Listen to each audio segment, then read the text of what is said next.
พอถึงวันรุ่งขึ้นกระต่ายกับเต่าได้วิ่งแข่งกันนี่เดี๋ยวมานั่งเลยเพราะกระต่ายพอตอนออกสตาร์ทกระต่ายได้กระโดดออกไปไกลมาก สตาร์ทที่เบอร์ไหนเต้ได้ปะไปช้าๆไปทันกระต่ายว่ากระโดดไปจนทิ้งห่างกับเต่าไปหลายกิโลเมตรหลายวันนะครับโอ้หลายว่าผมตมวิ่งไปเรื่อยๆกับเต่าที่กระต่ายไม่ว่าอีกกี่ปีเต่าจะมาถึงกระต่ายเลยแกนอนตรงใต้พุ่มไม้เอาเลยเหรอเต่าก็เลยมาเรื่อยๆครับเมื่อเต่าวิ่งไปที่แหลมฟังเขาขา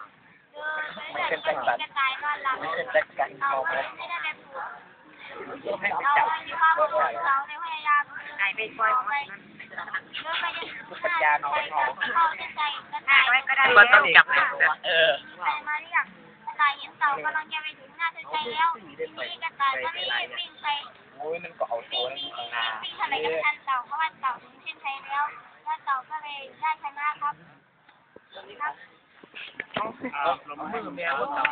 มอสามแล้วมันยังโง่ใส่กับเต่าอยู่น่ะใส่กับเต่าใช่